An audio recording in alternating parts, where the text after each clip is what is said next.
students. So in today's session we are going to discuss about the central tendencies. This is the topic in the CA Foundation course in the paper of Mathematics and Statistics. Fine. So in today's session we will discuss about a brief description of mean, median and mode, as you have done all these topics in your previous classes also. So we will do a fast track revision of all these concepts, plus we will discuss about the weighted average mean and how this is applicable in different situations and why weighted mean is important. Okay, so watch this video, then we will discuss later.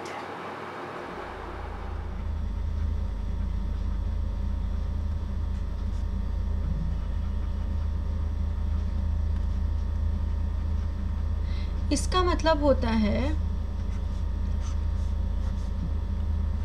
First degree averages. First degree averages का मतलब हुआ कि हमें ये एक approximation दे देते हैं average का, ठीक है। हमें एक अप्रॉक्सीमेशन दे देते हैं कि हमारी एवरेजेस क्या हैं। हमें ब्रॉड स्टडी करने को दे देते हैं कि ये हमारी ब्रॉड स्टडी है एवरेजेस के लिए। तो सेंट्रल टेंडेंसी में हमारे जो मेजर होते हैं वो क्या होते हैं, मीन, जिसमें मीन को हम फर्दर डिवाइड कर देते हैं अर्थमेटिक मीन,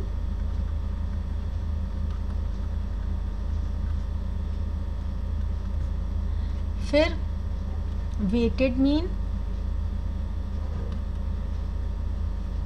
इसको हम रिप्रेजेंट करते हैं इससे, इसको इससे, फिर हमारे पास आता है हार्मोनिक मीन,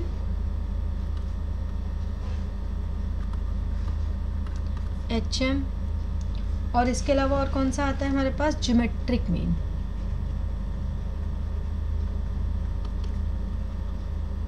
GM। मीन के अलावा हमारे पास आते हैं मीडियन, ठीक है। मीडियन के साथ ही हमारे कॉरेस्पॉन्डिंग और जो आती हैं वैल्यूज वो आती हैं क्वार्टाइल्स, डिसाइल्स और परसेंटाइल्स, और फिर एक हमारे पास आता है मॉड, ठीक है। ये हमें मेजर करने हैं।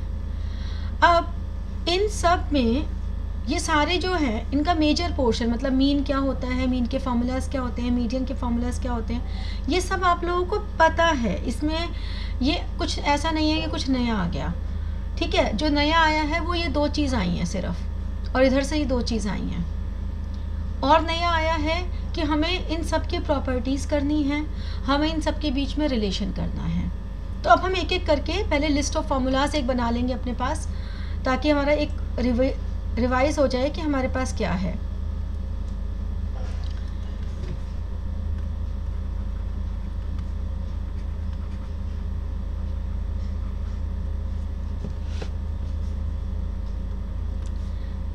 आपके पास एक होती है इंडिविजुअल सीरीज। इंडिविजुअल सीरीज का मतलब क्या होता है, जिसमें सिर्फ आपका वेरिएबल होता है, कोई फ्रीक्वेंसी नहीं होती। एक होती है डिस्क्रीट सीरीज, जिसमें वेरिएबल एंड फ्रीक्वेंसी होती है, और एक होती है कॉन्टिन्यूअस सीरीज, जिसमें आपकी क्लास इंटरवल एंड फ्रीक्वेंसी होती है, ठीक है। ये फॉर्मूलाज हैं, तीन मेजर सीरीज होती हैं। फिर हम सबसे पहले बात करें अगर अर्थमेटिक मीन की,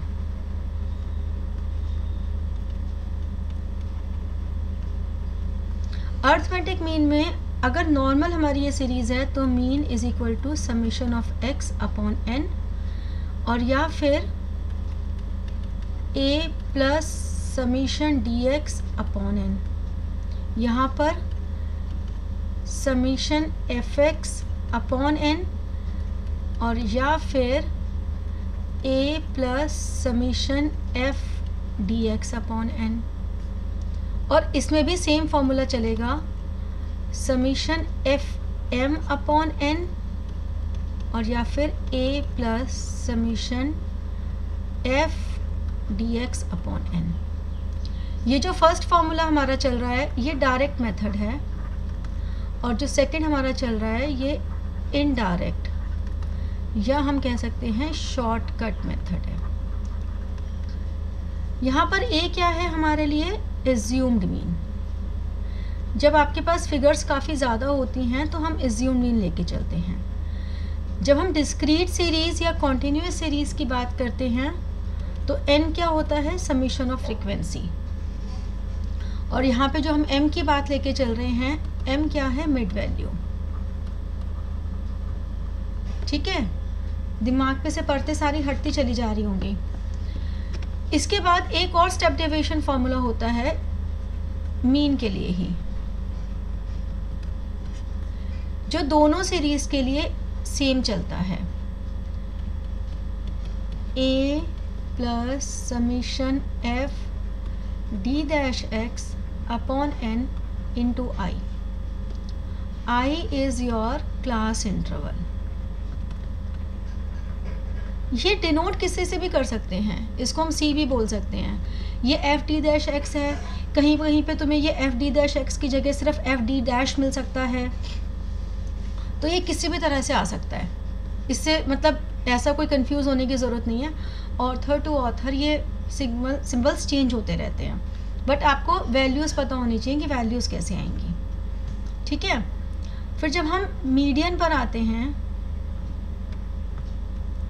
तो मीडियन में अगर इंडिविजुअल सीरीज़ की बात करें तो हम कहेंगे size of n+1 bye 2th item. यहाँ पर भी हम कहेंगे साइज ऑफ n/2th आइटम। यहाँ पर भी हम साइज ऑफ n/2th आइटम लेके चलते हैं, लेकिन उसके बाद हमें मीडियन क्लास मिल जाती है, और उस मीडियन क्लास का में हम फॉर्मूला लगा देते हैं L1 plus n/2 minus CF upon F into I. यहाँ पर हम n/2 लेने के बाद क्यूमुलेटिव फ्रीक्वेंसी के थ्रू वेरिएबल में आंसर कैलकुलेट करते हैं। तो मीडियन जो होती है वो हमारी एक पोजीशनल एवरेज होती है। पोजीशनल एवरेज का मतलब हो गया कि हम यहाँ पर सीरीज़ को असेंडिंग या डिसेंडिंग ऑर्डर में अरेंज करते हैं, और अरेंज करने के बाद हम उसमें ये वैल्यूज़ निकालते हैं। ठीक है, आई होप ये सब तुम लोगों को ध्यान होगा, ये सब आपका पहले किया हुआ है, तो मैं इनको एक एक एग्जाम्पल को इलिस्ट्रेट करके नहीं बता रही हूँ।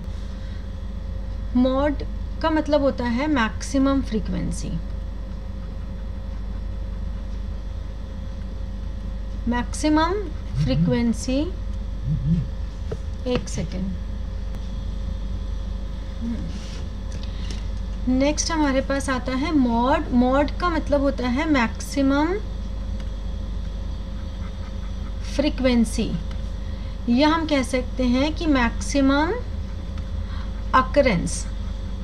तो इंडिविजुअल सीरीज़ में तो अकरेंस जनरली होती ही नहीं है, तो उसमें तो कहाँ से कैलकुलेट कर लोगे। अब आई डिस्क्रीट और कॉन्टिन्यूस सीरीज़, तो इसमें या तो हम इंस्पेक्शन मेथड लगा लेते हैं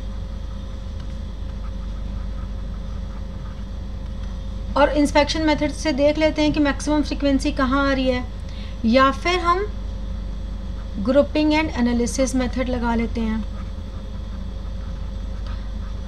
उससे हमें पता लग जाता है। और जहाँ पर हमारी बात आ जाती है कॉन्टिन्यूस सीरीज़ की, क्लास इंटरवल वाली, वहाँ पर मॉड या तो m0 से हम मॉड को रिप्रेजेंट करते हैं या फिर z से। तो हमने कहा mode is equal to L1 plus F1 minus F0 upon two F1 F0 F2 into I। तो F1 क्या हो गया हमारे पास इसमें, frequency of model class. F0 हो गया frequency of previous class to modal class की पहले वाली क्लास का। और F2 हो गया, ये मैं इसलिए बता रही हूँ कि किसी किसी बुक में ये F1 F0 से रिप्रेजेंट ना होके कुछ और तरीके से रिप्रेजेंट हो, तो आपको बस कॉन्सेप्ट पता होना चाहिए कि फ्रीक्वेंसी ऑफ फॉलोइंग क्लास मतलब next class of model class, और आई तो है ही क्लास इंटरवल। ठीक है, एक और भी तरीका होता है मॉड निकालने का, जिसे हम कहते हैं 3 मीडियन माइनस 2 मीन। ये तो हो गया मॉड। फिर नेक्स्ट हम बात करते हैं ज्योमेट्रिक मीन की।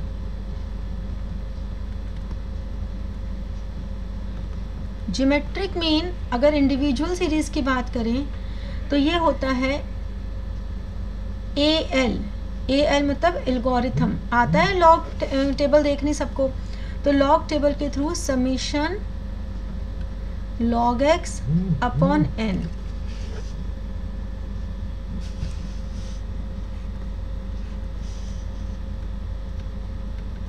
ये हो गया। फिर डिस्क्रीट सीरीज में सेम फॉर्मूले चलेंगे, लेकिन GM is AL summation F log x upon n। और अगर ये वाली हो तो इसमें भी एग्जैक्टली सेम चलेगा, बस फ़र्क क्या हो जाएगा, summation F log m upon n। अब आपको जो भी लॉग की वैल्यूज़ हैं या तो वो आपको वहाँ पे दी होती हैं लॉग की वैल्यूज़ क्वेश्चन के साथ ही, अदरवाइज लॉग टेबल मिल जाती है, तो इसलिए इतनी कोई टेंशन वाली बात नहीं है। हार्मोनिक मीन वहाँ आता है जहाँ पर रिवर्स वेरिएबल्स होते हैं, जहाँ पर भी इन्वर्स वेरिएबल हैं, जैसे कि price and demand, time and speed.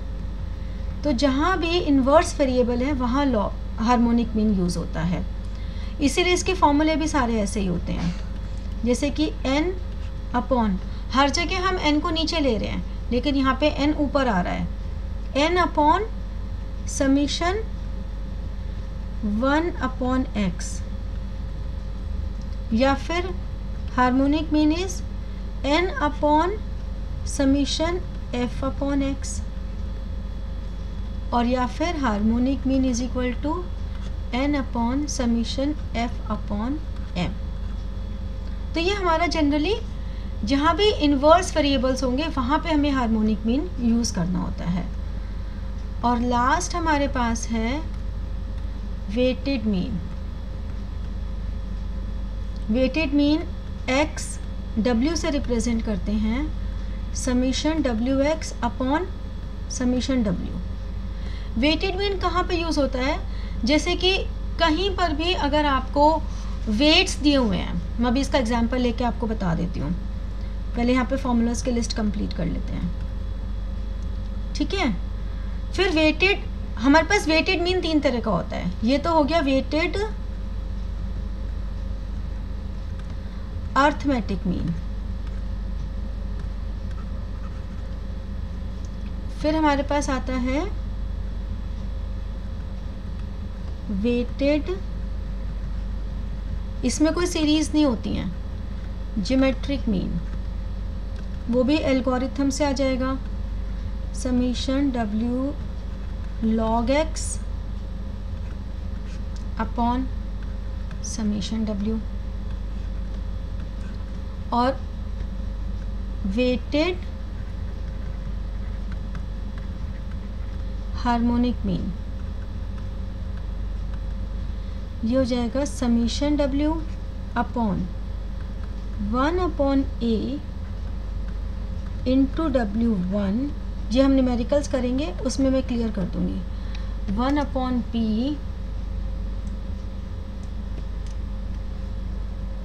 Into W2। इस तरह से हम इसको करते जाएंगे। ठीक है, ये हमारे फॉर्मूलाज की लिस्ट है। और आप एक काम करोगे कि जब ये लिस्ट बनाओगे तो उसी में आगे कम से कम अपने 4-5 पेजेस छोड़ दोगे, बल्कि मैं कहती हूँ 10 पेजेस छोड़ देना। उससे क्या होगा कि जैसे जैसे आप आगे के चैप्टर्स करते जाओगे इसी लिस्ट को आगे बढ़ाते चले जाओगे। उससे क्या होगा, आपके पास सारे फार्मूलाज की लिस्ट एक जगह आ जाएगी। जैसे अभी हमने ये फार्मूलाज किए, अभी आगे हम और फार्मूलाज भी करेंगे, कंबाइंड मीन करेंगे, बहुत कुछ और करेंगे, डिस्पर्जन करेंगे, कोरिलेशन करेंगे, तो सारे फार्मूला तुम्हारे एक साथ हो जाएंगे। तो ये जब लिखोगे तो ये लिखने के बाद कम से कम 10-12 पेजेस और छोड़ देना, क्योंकि एक्स्ट्रा छोड़ने में कोई बुराई नहीं है, कम नहीं पढ़ने चाहिए। उससे आपके सारे फार्मूला की लिस्ट तैयार हो जाएगी जो आपको एग्ज़ाम में बहुत हेल्पफुल होगी। ठीक है, नेक्स्ट अब हम लोग करेंगे वेटेड मीन। वेटेड मीन कहाँ पर यूज़ होता है? जहाँ पर भी हम रेगुलर मीन यूज़ नहीं कर पाते। मतलब फॉर एग्ज़ाम्पल हमारे अलग अलग सब्जेक्ट्स हैं। हमारे पास एक सब्जेक्ट है इंग्लिश, एक है मैथ्स, एक हमारे पास है साइंस, एक है हिंदी, ठीक है, और एक हमारे पास है SST। 5 सब्जेक्ट्स हैं। हमने कहा कि हम सबको इक्वल इम्पोर्टेंस से देते हैं। हम ना लैंग्वेज को तो डबल इम्पोर्टेंस देंगे, यानी कि लैंग्वेज को हम डबल देंगे, 2 टाइम्स कंसिडर करेंगे, और मैथ्स को हम ट्रिपल इम्पोर्टेंस देंगे, साइंस को और SST को हम 1-1 की इम्पोर्टेंस देंगे। ऐसा कुछ हमें एक क्राइटेरिया दे दिया जो कि आपको हमेशा मेंशन ही होगा क्वेश्चन में, आपको कभी सोचना नहीं पड़ेगा। आपको क्वेश्चन में मेंशन होगा कि भाई हमने इसको इतने इतने वेट्स दे दिए, इससे हम कहते हैं वेट्स दे दिए, जिसको मैं इंपॉर्टेंस देने की बात कर रही हूँ। अब आपको क्या करना होगा, इंग्लिश में अगर 80 मार्क्स आए, मैथ्स में अगर 60 आए, साइंस में अगर 90 आए, हिंदी में भी 90 आए, और SST में आपके 70 आए, तो अब हमें एवरेज मार्क्स निकालने हैं। अब एवरेज मार्क्स इसमें क्योंकि वेट्स हैं तो हम ये नहीं कर सकते कि इन सबको ऐड किया और सीधा उनको हमने 5 से डिवाइड कर दिया। अगर तुम इसका अर्थमेटिक मीन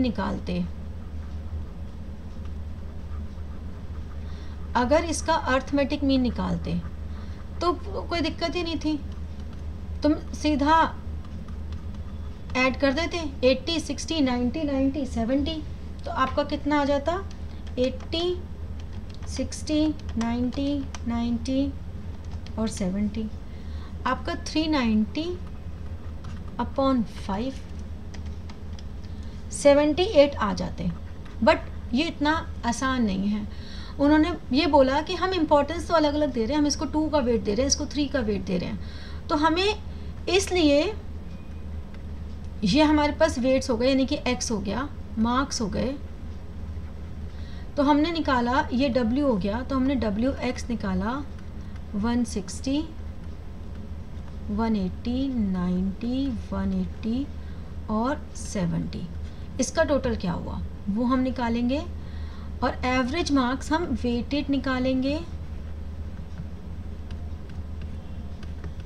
ये वैल्यू हमारे पास समीशन WX आएगी, ये वैल्यू W आएगी। अब हम यहाँ निकालेंगे WX/W।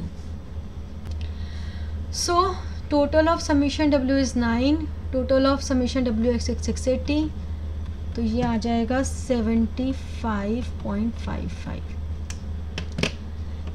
ये तो एक तरीका हो गया। अब वेटेड मीन का एक और भी एप्लीकेशन आती है। मान लो हमने आइटम्स खरीदे, 5 आइटम्स लिए, मैंने A, B, C, D और E 5 आइटम्स मैंने मार्केट से लिए, और मैंने सबकी क्वांटिटी ली केजी में। ये मैंने लिया 5 केजी, ये मैंने लिया 8, ये मैंने लिया 3, ये लिया 6 और ये लिया 2। मैंने अलग अलग केजीज़ में लिए, और प्राइस पर केजी इसका मेरा था 50, 40, ये 50, 40, 20, 80 और 20, ये इनका प्राइस है। अब अगर मेरे से ये बोला जाए कि एवरेज प्राइस निकालो, तो मेरा नॉर्मल अर्थमेटिक मीन तो हो ही नहीं सकता ना इसमें, क्योंकि अर्थमेटिक मीन में अगर एवरेज प्राइस निकालना है तो क्वांटिटी के हिसाब से निकलेगा ना प्राइस। तो भाई किसकी कितनी क्वांटिटी ली है, मेरा एवरेज प्राइस या एवरेज एक्सपेंडिचर अगर मांग लिया, चलो एवरेज एक्सपेंडिचर, प्राइस को भी छोड़ो, price is not so significant, expenditure की हम बात करते हैं, क्योंकि प्राइस तो हम इन सबको ऐड करके फिर भी निकाल ही सकते हैं एवरेज प्राइस तो, लेकिन क्योंकि क्वांटिटी चेंज हो रही है तो अगर उस कंज्यूमर का एवरेज एक्सपेंडिचर निकालना है, एवरेज एक्सपेंडिचर पर केजी, तो हमारा यहाँ पे वेटेड मीन लगेगा। अगर आपको बोला जाए एवरेज एक्सपेंडिचर पर केजी तो वेटेड मीन लगेगा, और वो जो वेटेड मीन है ये हमारा x हो गया, ये हमारा w हो गया, तो wx 250, 320, 60, 480 और 40, समीशन wx, समीशन w, यहाँ पे summation wx upon summation w करके वैल्यूज़ निकाल लेंगे। सो 24 1150 अपॉन 24 इज़ 47.916 है, तो हम इसको 47.92 कर सकते हैं। ओके, इस तरह से ये हमारा वेटेड अर्थमेटिक मीन चल रहा है अभी।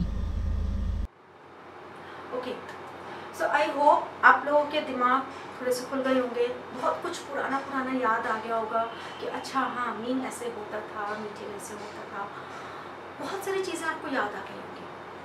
तो आई होप अब आप लोग इसकी प्रैक्टिस कर लेंगे। Again in the every session which I always said that practice is the key of success, so more the practice more you will be efficient. Okay, now further we are going to discuss in detail about the positional averages. Like median, जो अभी हम लोगों ने अभी इस session में थोड़ा सा कॉन्सेप्ट समझा कि मीडियन क्या होता है, अब हम मीडियन को और जब डिटेल में करेंगे, median is a positional average. So median के भी और बड़े सारे भाई बहन हैं, क्वार्टाइल है, डिसाइल्स हैं, परसेंटाइल्स हैं, ऑक्टाइल्स हैं, तो ये सब जो इसके भाई बहन हैं, और हमारी नेक्स्ट वीडियो में हम लोग उसे डिस्कस करेंगे डिटेल में, बिकॉज ये आप लोगों ने पहले नहीं किया हुआ। Fine, so go with me, कम।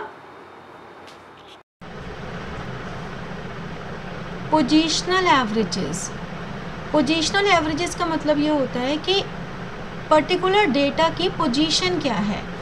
अगर हम डेटा को असेंडिंग या डिसेंडिंग ऑर्डर में अरेंज करते हैं, तो उस असेंडिंग या डिसेंडिंग ऑर्डर में अरेंज करने के बाद हमारे पास एक पर्टिकुलर पोजीशन क्या है किसी एक की, तो उसे हम कहते हैं पोजीशनल एवरेज। वो मीडियन भी हो सकती है, वो क्वार्टाइल्स भी हो सकती है। मीडियन का मतलब हो गया 2 पार्ट्स में डिवाइड करना, क्वार्टाइल्स मतलब 4 पार्ट्स में, ये 10 पार्ट्स में और ये 100 पार्ट्स में, इस तरह से डिवाइड करना। तो अगर हमारे पास एक ये लाइन है, इस लाइन में हम असेंडिंग ऑर्डर में अरेंज कर दें डेटा को, तो जो बिल्कुल मिडिल पॉइंट होगा, एकदम जो मिडिल पॉइंट होगा, एकदम सेंटर में, उसे हम कहेंगे मीडियन। ठीक है, मान लो बहुत सारे स्टूडेंट्स बहुत सारे हैं और वो हाइट वाइज अरेंज हो, तो हाइट वाइज अरेंज होने के बाद अगर हम देखें कि बिल्कुल सेंटर में कौन सा बच्चा है, हाइट वाइज अरेंज करेंगे तो बिल्कुल सेंटर में कौन सा बच्चा है वो मीडियन हो जाएगा। लेकिन इसी सीरीज़ को अगर हम 4 पार्ट्स में डिवाइड कर दें, इक्वल पार्ट्स में असेंडिंग ऑर्डर में अरेंज करके, तो ये Q1 मतलब क्वार्टर 1, ये Q3, तो यानी कि ये हमारा लोएस्ट क्वार्टाइल होता है, और ये हमारा हाईएस्ट क्वार्टाइल होता है। ये हमारा Q2 है जिसे हम कहते हैं मीडियन। ठीक है, तो अगर आपसे ये बोला जाए कि स्कोर्स को हमने अरेंज कर दिया असेंडिंग ऑर्डर में, तो हाईएस्ट 25% स्कोर, जो टॉप स्कोरर हैं, हाईएस्ट 25% टॉप स्कोरर, हमने मार्क्स को अरेंज किया है मान लो असेंडिंग में। यहाँ पे थोड़ी सी कॉन्ट्राडिक्शन आ जाती है। हम अगर मार्क्स को असेंडिंग ऑर्डर में अरेंज कर रहे हैं और अगर हमें टॉप स्कोरर चाहिए तो हमने क्या कहा, 5, 7, 9, 10, 12, 15, 17, 20 हमने अरेंज किया। अब हमें 25% इनमें से कौन से हैं, यानी कि हमें टॉप स्कोरर चाहिए, तो ये हमने अगर अरेंज किए तो इसमें ये जो है वैल्यू Q3 की वैल्यू, Q3 तो आपके टॉप 75% निकाल देगी, ये वाला तो निकालेगी ही नहीं। आपको ये वाली वैल्यू नहीं बताएगी, हमें ये वैल्यू चाहिए सिर्फ, तो आप Q3 निकालोगे और उसके वैल्यू के ऊपर वाले जो होंगे, उस वैल्यू के ऊपर वाले लोग 25% में आएंगे। अगर लोएस्ट 25% चाहिए तो हम Q1 निकालेंगे और Q1 से पहले के जो स्कोर होंगे वो आएंगे। तो हमें ये निकालना क्यों ज़रूरी है, ये बताया है मैंने कि हमें Q1 या Q3 निकालना क्यों ज़रूरी है। अगर हमें टॉप 25% स्कोरर चाहिए तो हम 75%, क्योंकि इसकी वैल्यू 25% होगी, इसकी वैल्यू 75% होगी, तो ये जो टॉप वाले हैं इनकी वैल्यू निकालने के लिए हम 75% निकाल के ऊपर वाले लेंगे। इसको एक एग्जांपल से हम देखते हैं। अब जैसे कि अगर हमें इसी का निकालना है, इसी वाली सीरीज़ का, तो मीडियन कैसे निकलेगा, n+1/2th आइटम, Q1 निकलेगा n+1/4th आइटम और Q3 निकलेगा n+1 को 3 से मल्टीप्लाई कर दें अपॉन 4th आइटम। तो हमने इसका मीडियन निकाला, n कितना हो गया, 1 2 3 4 5 6 7 8 स्टूडेंट्स हैं, 8 + 1/2 4.5, यानी कि 1 2 3 4 10 और 12 के बीच में, तो यानी कि 10 और 12 के बीच की वैल्यू हो गई 11। इसका मतलब हम ये कह सकते हैं कि हमारे मीडियन जो है उसकी वैल्यू 11 है, बट ये है हमारी मैथमेटिकल, ये मैथमेटिकल वैल्यू है। अगर हमें किसी सर्वे में इसको यूज़ करना है तो हम नहीं यूज़ कर सकते। क्यों नहीं यूज़ कर सकते, क्योंकि हम कर रहे हैं पोजीशनल एवरेज। हमेशा जो भी वैल्यू हो मीडियन की, Q1 की या Q3 की, एक्चुअली में जब हम प्रैक्टिकल स्टडी करते हैं किसी सर्वे के लिए, तो ये value must lies in series. तो कई बार आपको आंसर मैथमेटिकली आपका 11 आ रहा है, आपको ABCD की 3-4 ऑप्शंस दी हुई हैं, उसमें 11 है तो 11 ही आंसर लोगे, बट कई बार 11 आंसर नहीं दे रखा होगा। सपोज़ इसमें A, B, C और D, हमें आंसर दे रखा है 10, 11, 12, 15, तो मैथमेटिकली तो 11 ही आंसर आएगा। लेकिन अगर ऑप्शन में A, B, C और D में हमें दे रखा है 10, 12, 9 और 15, हमें 11 दिया ही नहीं हुआ। अब आपने मैथमेटिकली निकाल लिया 11 इसका आंसर मीडियन का, अब आप कह रहे हो आंसर तो इसमें है ही नहीं, हम क्या करें। अब आप सोचोगे क्वेश्चन गलत है, ऑप्शन नहीं दी हुई, ऐसा कुछ नहीं होता। बेसिकली अब प्रैक्टिकल अप्रोच वाली थ्योरी काम में आ गई, तो अब यहाँ पर आप ये देखोगे 8 आइटम्स हैं, आप सिंपल n/2 कर दोगे, जो हम डिस्क्रीट या कॉन्टिन्यूस में करते हैं। n/2 करते ही आपकी 4th आइटम आ जाएगी और 10 आपका आंसर हो जाएगा। ये यहाँ पे कंफ्यूजन थी कि 10 ले या 11 ले, तो हमने मैथमेटिकल अप्रोच को लेके चले, लेकिन यहाँ तो कोई कंफ्यूजन नहीं है। यहाँ तो हम ये कंफ्यूज हैं कि 11 ऑप्शन में है ही नहीं, तो ऐसे में हम 10 को लेके चलेंगे, समझे। अब अगर मैं इसका आंसर Q1 निकालूं तो मैं कहूँगी Q1 इज़ 8 + 1/4, 9/4, मतलब ये हो गया, ठीक है, यही आएगा ना, 9/4 2.25। तो इसका मतलब हुआ सेकंड आइटम। इसीलिए इंडिविजुअल सीरीज़ में ये मीडियन का सबसे बड़ा ड्रॉबैक है कि मीडियन इंडिविजुअल सीरीज़ में कभी एप्लीकेबल नहीं होता, क्योंकि ये मीडियन की जो बेसिक प्रॉपर्टी है पोजीशनल एवरेज वाली, दैट हमें पोजीशन निकालनी है कि वो वैल्यू लाई करनी चाहिए, वो आंसर इससे नहीं निकलता मैथमेटिकली। ये इसकी सबसे बड़ी लिमिटेशन है। Second item plus 0.25 of third and second item, ये हमारी वैल्यूएशन मैथमेटिकली आ जाएगी। सेकंड आइटम मतलब 7 प्लस 0.25 ऑफ 9 - 7, तो 7 प्लस 0.5 7.5 आंसर आ जाएगा। इसके लिए हमारे पास और कोई ऑप्शन भी नहीं है, तो आपको कंफ्यूज करने के लिए कोई चक्कर नहीं पड़ेगा, वो 7.5 आंसर में देंगे। अगर मुझे ये निकालना है 3 8 + 1/4, तो ये आ जाएगा 27/4, 6.75। तो 1 2 3 4 5 6, 15 प्लस 0.75 माइनस 15,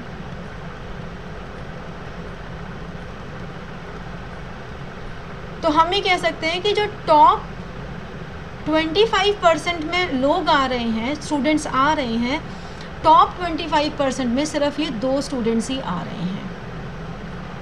और अगर हम ये कहें कि लोअर 25% स्कोरर कौन है, तो वो ये हैं। तो जिन स्टूडेंट्स के ये मार्क्स आए हुए वो लोअर 25% स्कोरर हैं, और जो टॉप 25% स्कोरर हैं वो 17 और 20 हैं। ये इसकी एप्लीकेबिलिटी है। ओके, नेक्स्ट हमारे पास आते हैं डिसाइल्स। अब जैसे एक ही है सीरीज़, जब हमने इस सीरीज़ को 10 पार्ट्स में डिवाइड कर दें, D1 D2 D3 D4, और ये हमारा आ जाएगा D5, फिर ये D6 D7 D8 और D9, यानी कि जब हम इसको 10 पार्ट्स में डिवाइड करेंगे तो वो डिसाइल्स हो गए। अब इसमें D5 जैसे कि हमारा Q2 इज़ ऑलवेज मीडियन होता है, इसी तरह से D5 is always median. This is the highest decile और this is the lowest decile. तरीका वही रहता है। अब हम इसमें एक वो सीरीज़ लेके चलते हैं डिस्क्रीट। मान लो ये 5 10 15 20 25 और 30, फ्रीक्वेंसी है 2 8 5 3 6 9। तो हमारा पहला स्टेप क्या होता है? क्यूमुलेटिव फ्रीक्वेंसी निकालना। ठीक है, यहाँ तक तो आपको पता ही है। अब अगर मुझे इसका Q1 निकालना होता तो मैं क्या करती?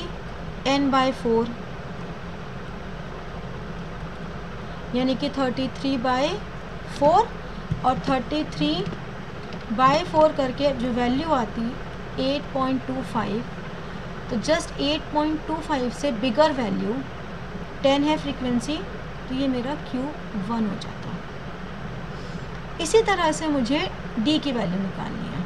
मान लो D3 निकालना है, तो 3 8n/10, ठीक है ना। अगर मुझे D8 निकालना है तो 8n/10, तो 3 × 33/10, 9.9 हो जाएगा। और यहाँ पर 8 × 33/10, दिस इज़ 264/10, है ना। तो हमारे पास आ गया 26.4। तो D3 की वैल्यू क्या हो जाएगी, 9.9 से जस्ट बिगर, अगेन यही मेरा D3 हो जाएगा।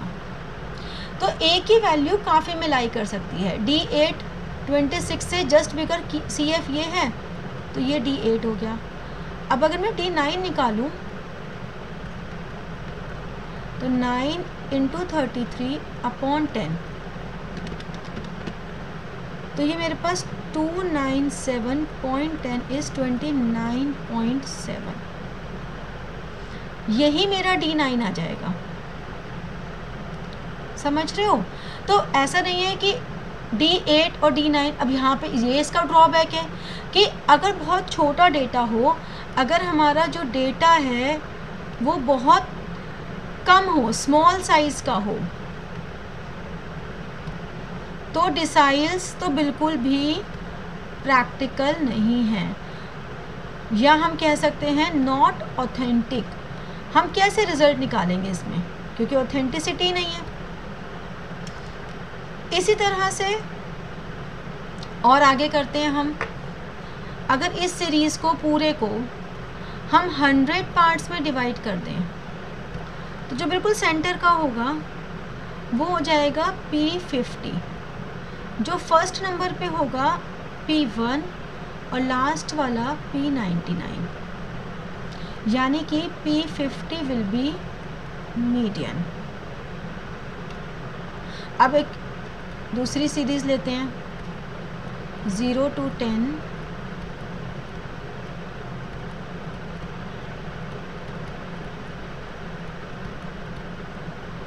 अब थोड़ा सा हम बढ़ा के ले लेते हैं, और थोड़े से तो आंसर डिफर आए। तो हमने कहा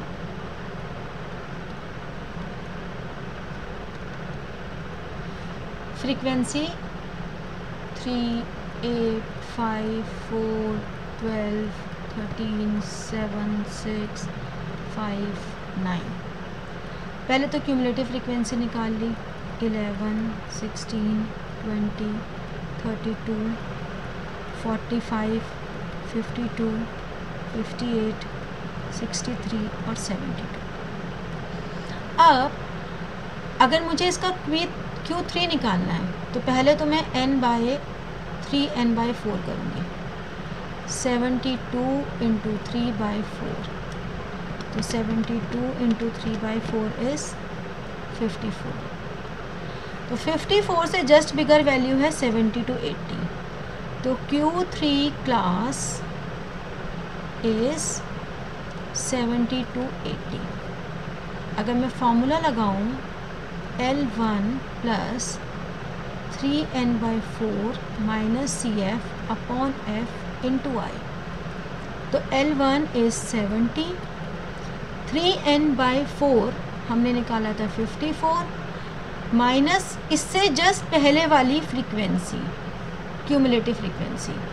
इसीलिए ये जो वैल्यू होगी ना 3n/4 वाली, ये वैल्यू कभी भी नेगेटिव नहीं आएगी, ये ध्यान रखना हमेशा। ये इससे ये पता लग रहा है कि हमारे Q3 की वैल्यू मिनिमम 70 तो है ही। अब MCQs में ऐसे भी क्वेश्चंस आ सकते हैं, आपको पूरा टेबल दे दिया, फिर आपको ये बोल दिया कि ये इसकी क्वार्टाइल क्लास है, आपको ये डेटा इनएडिक्वेट दे दिया, लेकिन आपको ये बोल दिया कि Q3 क्लास है 70 to 80, what will be the minimum possible value of Q3?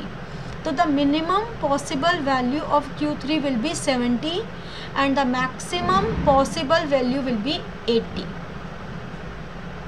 अब ये सब चीज़ें जब पूछी जाती हैं MCQs में तो आप कई बार कंफ्यूज हो जाते हो, तो इस बात का ध्यान रखना कि ये इसकी मिनिमम पॉसिबल वैल्यू है और ये मैक्सिमम पॉसिबल वैल्यू है। इसको हमने डिवाइड किया फ्रीक्वेंसी ऑफ Q3 क्लास 6 × 10। अब इसका आंसर निकालो। Okay, so the answer would be 73.33। अब इसी से अगर मुझे D8 निकालना है, चलो D6 निकालते हैं, D8 हमने पहले भी निकाला था, तो मैं क्या करूँगी 6n/10 यानी कि 6 × 72/10, ठीक है ना। तो ये मेरे पास आ जाएगा 43.2। ये वाली क्लास हो गई। तो मैंने फिर निकाला इसको D6, L1 is 50 plus 43.2 minus 32/13 इसका वाला ये इंटू 10 क्लास इंटरवल, ठीक है ना। फॉर्मूला अब कैसे हो जाएगा L1 plus 6n/10 minus CF/F into I, ठीक है। अब एक ये निकालो वैल्यू क्या आती है इसका answer. So the answer is 58.6। फिर अगर P30 निकालना है तो हमने 30n/100 किया, यानी कि 30 × 72/100, 72 × 30/100 21.6। इससे बिगर वैल्यू ये है हमारे पास L1 is 40 plus 21.6 माइनस इससे पहले वाली वैल्यू हमारी हो गई 20/12 × 10, ठीक है। So the answer would be 41.33। ऐसे आपको कोई भी वैल्यू निकालने को आ सकती है। P36 आ गया, P54 आ गया, P62 आ गया, कुछ भी आ सकता है, ठीक है। सबका लॉजिक सेम चलेगा, कोई चेंज नहीं आता सबके लॉजिक में। ओके, सो अब आप लोगों ने मीन का कॉन्सेप्ट कर लिया, वेटेड मीन भी किया, सेकेंड सेशन अभी आप लोगों ने मीडियन पोजिशनल एवरेजेस भी कर ली। अब नेक्स्ट हमारे पास टॉपिक आता है harmonic mean and geometric mean. This we will discuss in the next session. So till now if you have any doubt or any query, you can put your doubts or query in the comment section, or you can mail me at rajshritutorials@gmail.com. Okay, so if you find this channel useful for you, beneficial for you, then like this video, subscribe the channel अभी तक अगर नहीं किया है तो, and share this video with your friends also. Okay, your exams are coming. This is almost 1.5 months remaining for your exams. So I hope आप सब पढ़ाई में जी जान से जुटे होंगे। So बच्चे आप पढ़िए, पढ़ाने के लिए I am with you. All the best. Good luck to all of you. Thank you so much.